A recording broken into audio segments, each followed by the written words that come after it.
नमस्कार, स्वागत है आपका अपने परिवार हिमरक्षक चैनल पर। आशा करती हूँ कि आप सभी लोग अच्छे होंगे।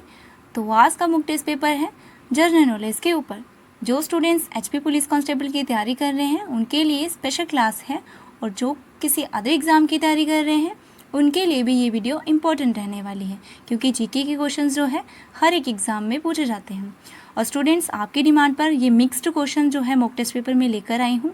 आपने ये मॉक टेस्ट पेपर जो है अच्छे से अटैम्प्ट करना है, ठीक है।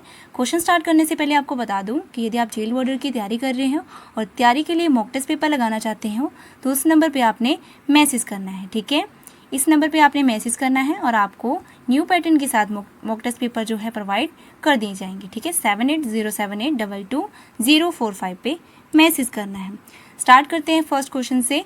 निम्नलिखित में से कौन सा ग्रह सबसे चमकीला है? Most important question. तो यहाँ पर जो है सबसे चमकीला, ऑप्शंस को देखते हुए ऑप्शन नंबर डी जो है यहाँ पर सही है। शुक्र ग्रह को सबसे चमकीला ग्रह कहा गया है। और क्या कहा जाता है? गर्म ग्रह भी कहा जाता है, पृथ्वी का जुड़वा ग्रह भी कहा जाता है। ये सारे के सारे इम्पॉर्टेंट पॉइंट हैं और एग्ज़ाम में ये कई बार पूछे गए हैं, ठीक है। तो सारे के सारे नोट कर लेने हैं और इसको याद रखना है। गर्म ग्रह, पृथ्वी का जुड़वा ग्रह। और क्या कहा जाता है इसको? सुबह का तारा और शाम का तारा, ये भी आपने नोट रखना है। सुबह और शाम का तारा भी इसे कहा जाता है। ये सारे इम्पोर्टेंट पॉइंट हैं, अभी नोट कर लें, ठीक है। नेक्स्ट देखते हैं क्वेश्चन नंबर 2। निम्नलिखित में से कौन सा कथन सही है? तो यहाँ पर फर्स्ट कथन दिया गया है, बृहस्पति की तुलना में पृथ्वी ग्रह पर ग्रह अधिक बार होता है। सेकंड है, मंगल ग्रह पर केवल आंशिक सूर्य ग्रह ही संभव है। तो यहाँ पर जो है डी ऑप्शन करेक्ट है, ठीक है। दोनों में से दोनों कथन जो है सही नहीं है, ठीक है। यहाँ पर क्या होता है? यहाँ पर सूर्य ग्रह होता है, और वह कब होता है? प्राकृतिक उपग्रह जो होता है जब सूर्य के बिल्कुल सामने से निकलता है या फिर गुजरता है, तब जाकर यहाँ पर क्या होता है कि ग्रह दिखाई देता है, ठीक है। और मंगल ग्रह पर जो है बताया गया आंशिक सूर्य ग्रह। तो यहाँ पर जो संभव ग्रह है वह कौन सा है? तो वह है वलयाकार। ये भी आपने नोट कर लेना है। यदि यहाँ पर कथन सही ही दिया हो, तो अगर दिया होगा तो वहाँ पर वलयाकार ग्रह जो है संभव लिखा होगा, ठीक है। नेक्स्ट क्वेश्चन देखते हैं थर्ड नंबर पर। निम्नलिखित में से कौन सी नदी भारत में तलछट से बहती है? तो यहाँ पर जो है ऑप्शंस को देखते हुए ऑप्शन नंबर ए करेक्ट है, ठीक है। ये प्रीवियस क्वेश्चन पेपर में कई बार क्वेश्चन पूछ गए हैं, तो आपने इनको अच्छे से बार बार रिवाइज करना है, तभी जाकर ये क्वेश्चन लर्न होंगे, ठीक है। गंगा जो है यहाँ पर सही उत्तर है। नेक्स्ट देखते हैं फोर्थ क्वेश्चन। निम्नलिखित में से कौन सी नदी भारतीय क्षेत्र में उत्पन्न नहीं होती है? तो भारतीय क्षेत्र में ये उत्पन्न नहीं होती है, वह कौन सी नदी है? ऑप्शंस को देखते हुए यहाँ पर ऑप्शन नंबर बी जो है करेक्ट है, ठीक है। ब्रह्मपुत्र जो है नदी वह भारत के क्षेत्र में उत्पन्न नहीं होती है। ये नदी जो है तिब्बत में मानसरोवर झील के पास चनायकुंड जो है ग्लेशियर, वहाँ से निकलती है, ठीक है। नोट कर लें, चनायकुंड, ये आपने अभी नोट कर लेना है, ठीक है। चनायकुंड ग्लेशियर से ये निकलती है, ठीक है। इस तरीके से आपने नोट कर लेना है। नेक्स्ट देखते हैं फिफ्थ क्वेश्चन। निम्नलिखित में से किस देश से कर्क रेखा नहीं गुजरती? तो पूछा गया है कि नहीं गुजरती है।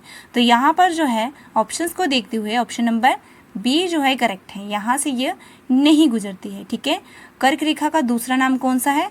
तो उत्तरी रेखा इसका दूसरा नाम है, ये भी आपने याद रखना है। कर्क रेखा का उत्तरी रेखा दूसरा नाम है। नेक्स्ट देखते हैं क्वेश्चन नंबर 6। वायुमंडल की वह परत जो रेडियो तरंगों को परावर्तित करती है, तो वह कौन सी परत है आपने बतानी है। ऑप्शंस को देखते हुए यहाँ पर ऑप्शन नंबर ए जो है करेक्ट है, ठीक है। आयन मंडल परत। नेक्स्ट देखते हैं 7 क्वेश्चन। 7 क्वेश्चन है, ग्रीष्म ऋतु में सबसे पहले मानसून किस क्षेत्र में आता है? तो 7 क्वेश्चन का जो राइट आंसर है बी ऑप्शन करेक्ट है, ठीक है। पश्चिम घाट यहाँ पर सही उत्तर है। 8th क्वेश्चन देखते हैं, लॉर्ड कर्जन ने बंगाल विभाजन की घोषणा कब की थी? तो यहाँ पर जो है ऑप्शन नंबर डी जो है करेक्ट है, ठीक है। 16 अक्टूबर 1905 में इन्होंने घोषणा की थी। 9th क्वेश्चन देखते हैं, बौद्ध सिद्धांत लिखे गए थे तो किस में लिखे गए थे? ये पाली में लिखे गए थे। ऑप्शन नंबर बी जो है यहाँ पर करेक्ट है, ठीक है। इसी के साथ आपने याद रखना है कि इनके प्रवर्तक कौन थे? तो भगवान बुद्ध आपने याद रखना है, ठीक है। भगवान बुद्ध इनके प्रवर्तक थे। ये इंपॉर्टेंट पॉइंट है, ये भी इसी के साथ नोट कर लेना है। और इनका पूर्व नाम क्या था? तो आपने याद रखना है कि इनका पूर्व नाम जो था सिद्धार्थ, ठीक है। ये भी कई बार एग्जाम में पूछा गया है, तो सिद्धार्थ इनका पूर्व नाम था, ये भी आपने नोट कर लेना है। नेक्स्ट देखते हैं 10 क्वेश्चन। किस भारतीय क्रांतिकारों को अंग्रेजों ने भारतीय असंतोष का जनक और सबसे बड़ा गद्दार कहा था। तो किसे कहा था? यहाँ पर जो है ऑप्शन नंबर सी जो है करेक्ट है, ठीक है, बाल गंगाधर तिलक। बाल गंगाधर तिलक जो थे भारतीय स्वतंत्रता संग्राम के पहले नेता थे। ये भी आपने याद रखना है, भारतीय स्वतंत्रता संग्राम के पहले नेता थे, ठीक है। ये आपने इंपॉर्टेंट पॉइंट नोट कर लेना है। 11 क्वेश्चन देखते हैं। अभिनव भारत नामक संस्था के संस्थापक कौन थे? तो कौन थे? ऑप्शन नंबर सी जो है यहाँ पर करेक्ट है, ठीक है, विनायक दामोदर सावरकर। ये गुप्त सोसाइटी थी और इनमें इनके भाई का हाथ भी था जिनका नाम था गणेश दामोदर सावरकर, ठीक है, गणेश दामोदर सावरकर। ये भी आपने लर्न रखना है। 12 क्वेश्चन देखते हैं कि सिंधु घाटी स्थल पर गोदीवाड़ा पाया गया था। तो गोदीवाड़ा कहाँ पर पाया गया था? तो यहाँ पर जो है ऑप्शन नंबर ए जो है करेक्ट है, ठीक है, लोथल। ऑप्शन जो आपको बी सी डी दिए गए हैं ये भी इम्पोर्टेंट है। रोपड़ जो है किस राज्य में पड़ता है? ये क्वेश्चन कई बार एग्जाम में पूछा गया है, तो ये पंजाब राज्य में पड़ता है, ये भी आपने याद रखना है। बनावली जो है हरियाणा राज्य में पड़ता है, ठीक है। और एक क्वेश्चन जो इम्पोर्टेंट है कालीवगन के द्वारा पूछा जाता है, ये किसके लिए प्रसिद्ध है? तो ये काली चूड़ियों की वजह से प्रसिद्ध है, ये भी आपने याद रखना है।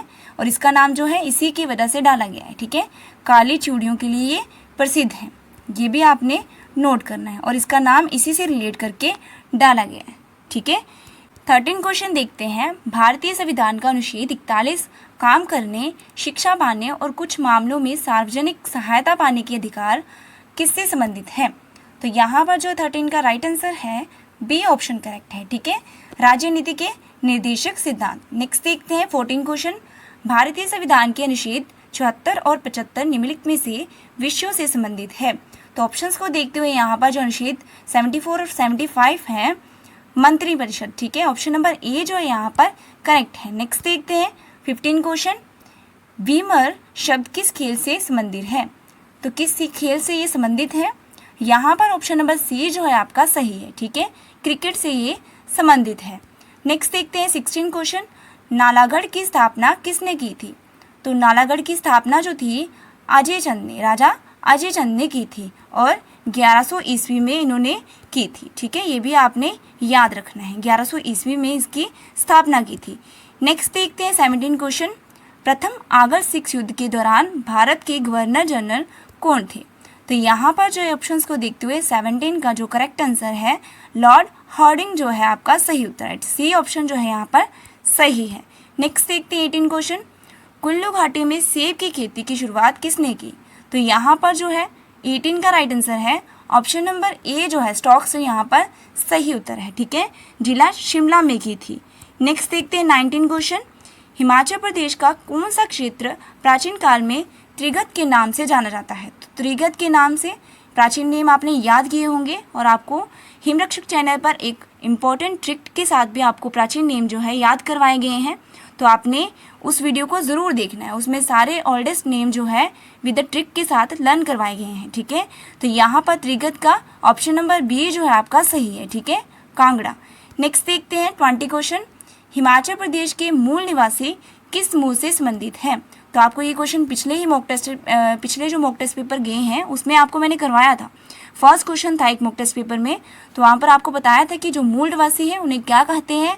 तो यहाँ पर ऑप्शन नंबर ए जो है आपका कोलारियन लोग, ठीक है, ये कोल और मुंडा होना, तो वो भी आपने नोट कर लेना है कि वहाँ पर भी आप टिक कर सकते हो, ठीक है, कोलारियन लोग। यहाँ पर ऑप्शन नंबर ए जो है आपका सही है। नेक्स्ट देखते हैं 21 क्वेश्चन।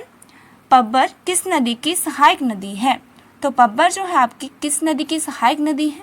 ऑप्शन नंबर बी जो है यहाँ पर करेक्ट है, ठीक है, यमुना नदी की ये सहायक नदी है, ये आपने याद रखना है।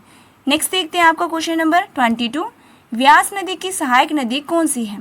तो इनमें से व्यास नदी की जो सहायक नदी है, नदियों को ज़रूर पढ़ना है, सहायक नदी के रिलेटेड क्वेश्चन कई बार एग्जाम में पूछे गए हैं। तो यहाँ पर जो है ऑप्शन नंबर ए जो है करेक्ट है, ठीक है, गज इसका सही उत्तर है। इसी के साथ आपने याद रखना है व्यास नदियों की जो सहायक नदी हैं जैसे वैन, वानगंगा, लूनी, अहल और सेज, सुकीर्ति, वैनर, ये कुछ इंपॉर्टेंट नदियां हैं। पार्वती, ये बार बार एग्जाम में पूछी जाती हैं, ठीक है, नोट कर लेना है और इनको लर्न कर लेना है। 23 क्वेश्चन देखते हैं। यहाँ पर आपको मिलान दिया गया है, कुछ जिले और जिले दिए गए हैं, तो आपने देखना है यहाँ पर जो ऑप्शन दिए गए हैं ABCD, इनको मैच करके देखना है कौन सा सही है। तो यहाँ पर देखिए ए ऑप्शन जो है आपका गोविंद सागर, आपको पता है गोविंद सागर जो है आपका 4th यहाँ पर करेक्ट है, ठीक है, बिलासपुर के साथ। तो यहाँ पर ए का D4 जो होगा, देखिए ये भी कट ये भी कट, बचा ए और डी। आप देखते हैं हम महाराणा प्रताप सागर जो है यहाँ पर जो है फर्स्ट, ठीक है, फर्स्ट के साथ मैच हो गया। देखिए बी का फर्स्ट जो है यहाँ पर है, यानी कि ए ऑप्शन इसका करेक्ट नहीं होगा, ठीक है। डी ऑप्शन जो है यहाँ पर करेक्ट है, ठीक है। अब सी जो है पराशर झील मंडी, खजियार झील चंबा, ठीक है। तो ये सारे के सारे ऑप्शन जो है इसके साथ मैच कर रहे हैं। तो यहाँ पर करेक्ट ऑप्शन है ऑप्शन नंबर डी, इसका सही मिलान है। नेक्स्ट देखते हैं 24 क्वेश्चन। यहाँ पर भी आपको मिलान दिया गया है। आपको वैदिक नाम मैंने कई बार बताए हैं, तो इस क्वेश्चन में तो आपको बिल्कुल भी प्रॉब्लम नहीं आनी चाहिए। तो यहाँ पर जो है वैदिक नाम दिए हैं और यहाँ पर नदी, तो मिलाइए इसके साथ सतलुज शतुद्री, ठीक है, ये सही है। यमुना कालिंदी, ये बिल्कुल सही है। चिनाब असिकनी, तो ये बिल्कुल करेक्ट है। ए का 1 और बी का 2 और सी का 3, यहाँ पर जो है सी ऑप्शन करेक्ट है, ठीक है। 24 का जो है सी ऑप्शन करेक्ट है। आप जल्दी से आप मुझे इनके संस्कृत नेम जो है कमेंट करके बताइए, क्योंकि आपको कई बार मैंने क्वेश्चन के साथ रिलेट करके बताए हैं। तो आई होप आपको लर्न होंगे। वैदिक नाम आपके यह है और आपने इनके तीनों के नाम मुझे अभी लिख कर बताने हैं, ठीक है। चलिए नेक्स्ट क्वेश्चन देखते हैं 25। निम्नलिखित कथनों पर विचार करें। तो यहाँ पर आपको दिए गए हैं फर्स्ट, मणिमहेश की तीर्थ यात्रा अमरनाथ, बद्रीनाथ और रामेश्वरम की तरह पवित्र मानी जाती है। सेकंड है मणिमहेश पीर पंजाल पर्वतमाला में स्थित है। थर्ड है ये चंबा जिले में स्थित है। तो यहाँ पर जो है 25 का डी ऑप्शन करेक्ट है, ठीक है। ये सारे के सारे जो कथन है सही है। नेक्स्ट देखते हैं 26 क्वेश्चन। हिमाचल प्रदेश में उगाए जाने वाले किस फल को जर्दालू भी कहा जाता है। तो जर्दालू जो है आपको पता होना चाहिए कि खुबानी को कहा जाता है, ठीक है। ऑप्शन नंबर बी जो है यहाँ पर सही है। ये फल का फ़ायदा क्या है कि ये आँखों की रोशनी बढ़ाने के लिए सबसे अच्छा फल है, खुबानी, जिसे जर्दालू भी कहते हैं, खुबानी भी कहते हैं, ठीक है। नेक्स्ट क्वेश्चन देखते हैं 27। हिमाचल प्रदेश का सबसे लंबा जिला कौन सा है। तो सबसे लंबा जिला, सबसे बड़ा जिला, तो ये आपको पता होना चाहिए कि ऑप्शन नंबर ए जो है यहाँ पर करेक्ट है, ठीक है। लाहौल स्पीति, ये आपका सही उत्तर है। तो आपको पता होना चाहिए लाहौल स्पीति का जो क्षेत्रफल है वह कितना है, तो 13,835 किलोमीटर, ये भी आपको पता होना चाहिए। नेक्स्ट देखते हैं क्वेश्चन नंबर 28 जो है आपका, पटन घाटी हिमाचल प्रदेश के किस जिले में स्थित है। तो पटन घाटी जो है हिमाचल प्रदेश के ऑप्शन नंबर ए जो है यहाँ पर करेक्ट है, ठीक है, लाहौल स्पीति में ये स्थित है। नेक्स्ट देखते हैं 29 क्वेश्चन। म्यार हिमनद हिमाचल प्रदेश के किस जिले में स्थित है। तो म्यार हिमनद जो है किस जिले में स्थित है। 29 का जो करेक्ट आंसर है यहाँ पर Lahaul Spiti, option number C जो है करेक्ट है, ठीक है। म्यार हिमनद हिमाचल प्रदेश के लाहौल स्पीति में स्थित है। नेक्स्ट देखते हैं 30 क्वेश्चन। सतलुज नदी हिमाचल प्रदेश के किस जिले में सर्वप्रथम प्रवेश करती है। तो सबसे पहले प्रवेश करती है, तो ऑप्शन नंबर जो है बी यहाँ पर करेक्ट है, ठीक है, किन्नौर। इसी के साथ आपने याद रखना है प्रवेश के साथ साथ किन्नौर, रामपुर, शिमला में जो पड़ता है, ठीक है, कुल्लू, सोलन, मंडी, बिलासपुर में ये बहती है। ये भी आपने पॉइंट नोट कर लेने अभी कौन कौन से बताए। एक तो किन्नौर, ठीक है, शिमला में रामपुर पड़ता है, वहाँ पर कुल्लू, सोलन, मंडी, बिलासपुर में ये बहती है, ठीक है। इसका जो बहाव है वह दक्षिण से पश्चिम की ओर जाता है, ये भी आपने नोट रखना है, ठीक है। तो लास्ट में आपका होमवर्क देख लेते हैं। फर्स्ट क्वेश्चन है, जनगणना 2011 के अनुसार हिमाचल प्रदेश के किस जिले में साक्षरता दर जो है सबसे अधिक है, ठीक है, किस जिले का सबसे अधिक साक्षरता दर है आपने बताना है। सेकंड क्वेश्चन है, तिब्बती मोनेस्ट्री हिमाचल प्रदेश के किस जिले में स्थित है। तो दोनों के आपने मुझे कमेंट सेक्शन में आंसर करके बताने हैं, ठीक है। ये इसके ऑप्शन है, आपने सही से उत्तर देना है, ठीक है। 30 क्वेश्चन जो है आपके आज यहीं पे समाप्त होते हैं और 30 में से आपके कितने मार्क्स आए हैं स्टूडेंट्स ज़रूर बताना है। होमवर्क और मार्क्स आपने ज़रूर बताने हैं। तो आज की वीडियो समाप्त होती है। यदि आपको वीडियो पसंद आई हो प्लीज़ वीडियो को लाइक करें, कमेंट करें और ज़्यादा से ज़्यादा शेयर करें। मिलते हैं नेक्स्ट वीडियो के साथ। धन्यवाद।